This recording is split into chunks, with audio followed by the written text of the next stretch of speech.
Hi and welcome to JNB Tutorials. So today's video is going to be looking at Newton's second law in terms of momentum. So we had already defined Newton's second law in terms of momentum, and here is the definition. So it says the net force acting on an object is equal to the rate of change of momentum of the object in the direction of the net force. So I'm just going to go through. So now I'm just going to go to the whiteboard and take you through how we arrive at this formula for Newton's second law in terms of momentum. Then we look at examples, and then I'll be back here with the principle of conservation of linear momentum. Okay, let us now have a look at Newton's second law in terms of momentum. So initially we know Newton's second law as expressed by this formula, that F net is equal to ma. Okay, and we know that also for constant acceleration, A is equal to Vf minus Vi all over delta t, is it not? Yes. So if we substitute this acceleration here, it will lead us to a new result, in fact. So we're going to end up having F net is equal to m into Vf minus Vi all over delta t, which is m multiplied by Vf minus m multiplied by Vi all over delta t.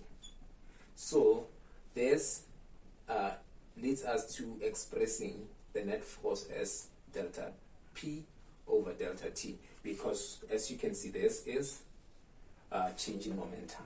Okay, so we can now have a new equation for the net force that helps us to solve Newton's second law equations. Okay, and this equation is a bit more flexible than this one, because this one is restricted in a sense that you were only allowed to calculate for objects which were not changing with mass. So the mass had to remain constant here. Okay, so now with this one, the mass can vary. Okay, the mass in the final can be different than the mass in the initial velocity. Okay, for example, you will deal with rockets. So rockets, you know that rockets, they can change in mass due to the firing or the letting go of certain engines. You will deal with guns. You know, when a gun is shot, a bullet goes out. See, let us go to other examples, and then we'll see this equation in action. Okay, so let us go to the first question. Let me read the statement and then we solve it. The statement reads as follows. A soccer ball of mass 200 grams is moving towards a goalkeeper to the right, okay, at a velocity of 8 meters per second. When it reaches the goalkeeper, he kicks it back at 5 meters per second. Okay. Calculate the change in momentum. This is the first question. Calculate the change in momentum. So before going to the calculation, let me just, I want to draw a diagram of what's happening here. So you have a soccer ball, which is moving to the right, and then when it gets here, there's a goalkeeper. Okay, so the goalkeeper kicks it back and it moves back to the left, and this is the initial velocity, this is the final velocity. So we're required to calculate the change in momentum. So at the moment that he kicks it, there becomes a change in momentum. Okay, so to calculate this, we're firstly going to indicate direction. So we're going to say let right be positive. Okay, then we can say the change in momentum is equals to m into Vf minus Vi. This is our change in momentum equation. The mass is 200 grams, which equates to 0.2 kgs when we convert it.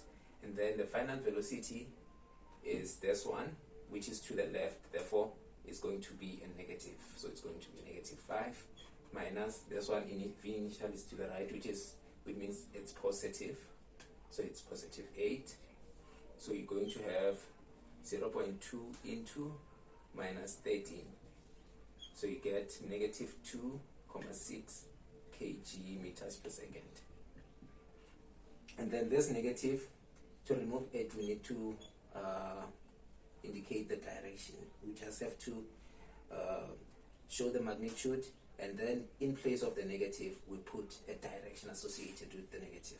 So it's going to be 2.6 kg meters per second to the left. So this is the change in momentum of the soccer ball when it gets kicked. So let's go to the second question. So I'm going to erase here, read the question, and then we proceed. Calculate the force that the goalkeeper exerts on the soccer ball when he kicks it. The contact time is 0.1 seconds. Okay, so when it gets here, the goalkeeper kicks it right. So he's kicking it to the left, okay? So this will be important, as we'll see. So we're going to put our Newton's second law equation, which is F net is equals to the rate of change of momentum, right? Given the contact time, which is delta t as 0.1 seconds. So what do? The change in momentum is 2.6, or let's say negative 2.6, okay, all over 0.1 seconds. Then what we then get is the net force, F net, becomes equal to minus 26 newtons. Okay, so what does this negative tell us? This means that the F net is to the left, because when he kicks the ball, he's applying a force that's making the ball to go to the left. That is why we say the change in momentum is going to be in the same direction as the as the force, or as the net force applied on the object. Okay, let us go to the second question. So the question reads as follows. A tennis ball of mass 90 grams is moving to the right at a velocity of 22 meters per second. It hits a tennis racket and moves in the opposite direction with the same velocity. Okay. Calculate the change in momentum. Calculate the net force exerted by the tennis racket on the ball if they are in contact for 0.17 seconds. What net force does the racket exert on the tennis ball? Okay, so let's work through this one. We're given a mass of how much? 90 grams. Let's just convert this right away. So we're going to say 90 divided by 1,000, because converting from grams to kilograms is what? Is a division by 1,000. So you're going to have 0.09 kgs. Okay? And then the initial velocity is equals to 22 meters per second to the right. And the V final is 22 meters per second, but to the left. So the first question is to calculate the change in momentum, okay? So we can just do this. Direction is the first thing. Let right be positive, okay? Then we have what? We're going to have delta P is equal to mVF minus VI. Please note that this is a mark on its own, so you get a mark for having written the formula. And then you go to the second step, which is substitution. Okay, V final is negative 22 because it's to the left, and right is positive. Okay, minus positive. So this one is a positive because it's going to the right. So this is also a mark because you did correct substitution. So a person can simply just input this into the calculator as it is. Then you get 3.96 kg meters per second, which when we account for direction, this becomes 3.96 kg meters per second to the left. Okay, so this is our change in momentum. So the change in momentum is to the left. This is also a mark. So this question would typically carry 3 marks because you do 1, 2, 3, 4, and this is simply the calculator doing it for you. So let's go to the second question. So the second question says, calculate the net force exerted by the tennis racket on the ball if they're in contact for 0.17 seconds. Okay, so I want us to quickly draw a scenario of what's happening here so that we understand what direction this force will be in. Okay, so you have the tennis ball, okay, it's going to the right, it hits a tennis racket, okay, and it comes back to the left. So when it hits this tennis racket, it's applying a force to the right, and then the tennis racket is applying a force to the left. Okay, so this is what is happening. So here, essentially, Newton's third law actually occurs: action reaction. So if you remember, the tennis racket will exert a force, and then the tennis racket will meet that force in an equal but opposite way. Okay, so let's just do the solution here. We know F net is equals to delta P all over delta T, right?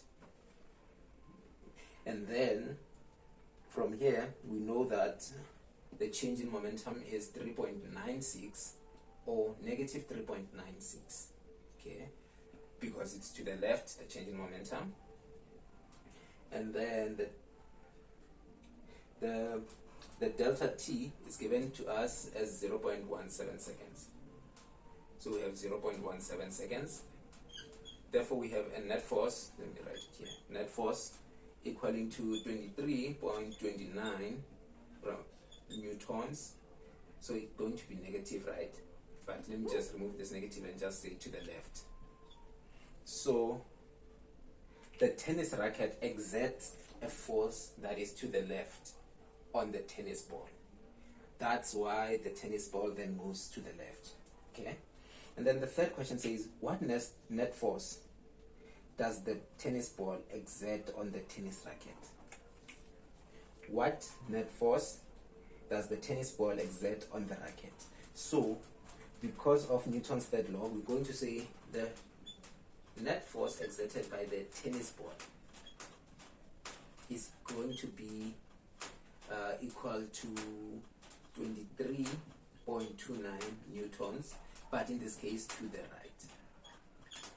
Because as I illustrated here, this ball is exerting a force to the right on the racket. Okay, so this is this question solved.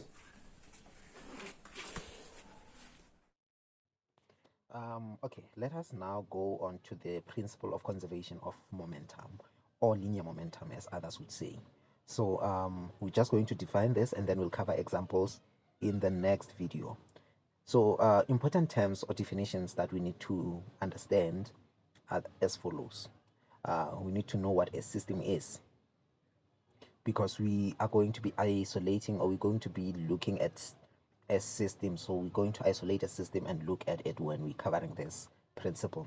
So we're going to define a system as a small part of the universe that we are considering when investigating or solving a particular problem. Okay, so that's a system. And then the second thing is knowing what an isolated system is. So there is a system, then there's an isolated system. So an isolated system is a system in which the net external force acting on it is zero. So what usually happens, let me give you a scenario quickly. Let's say there is a collision, two cars collide into each other. So what we then do to investigate that collision is we are going to consider the collision or the cars colliding as a system. So we're going to classify that as a system, put it around a box, if you can imagine a box, just make it a system. Then after we've made it a system, we isolate external forces, we isolate other things, so that we deal with the incident on its own without any external factors. So that's what a system and an isolated system are. Okay, let's go to the third definition. So we're going to define internal forces. So internal forces are forces that are applied on each other by objects within the system. So in the collision example. So a car exerting a force on the other car, those would be called internal forces. Okay, and then external forces are forces from outside the system that act on the objects within the system. So there are forces outside the system that act on the force that act on the objects within the system. Okay.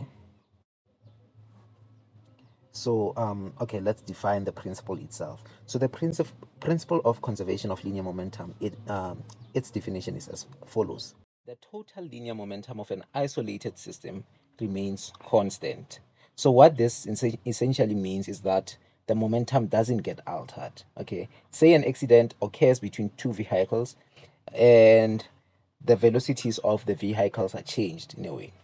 Even though the collision results in the changing of the velocities, the total momentum, though, before and after the collision, remains the same. Look at the two cars shown in the slide. If they were to collide, the momentum between these cars would be the same before and after the collision. Okay, and if they were to collide, it could happen that they would move off as though nothing happened, or they could collide and move off as a unit. So what then this means is that we have to find a way to represent this in a form of an equation. So the equations that you see here are to represent the various ways in which the collisions might have occurred. So if you have a collision, for example, whereby the objects collide and then they move off as though nothing happened, that would be represented by the second formula. So the first one is the general form in which you represent the principle. Okay, so the principle is represented as a summation of the momentum before an incident occurs and the momentum after the incident has occurred. Okay, and then the third equation represents a collision where the objects move off as a unit afterwards. So as you can see here, the velocity becomes common because it's the same velocity for both objects. Okay. The last equation is for a case whereby a separation or an explosion occurs. A common example here is of a gun firing or a trolley being separated from another one. Okay. Let us go to the slide on collisions.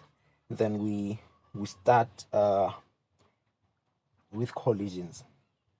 So a collision in an isolated system follows the principle of conservation of momentum.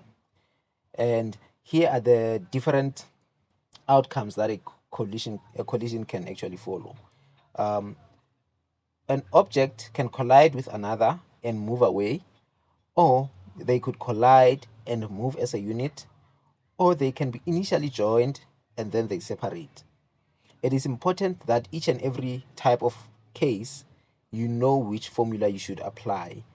Okay, so in the next video we are going to look at collisions and look at elastic and inelastic collisions. And that's it from J&B Tutorials. See you in the next video.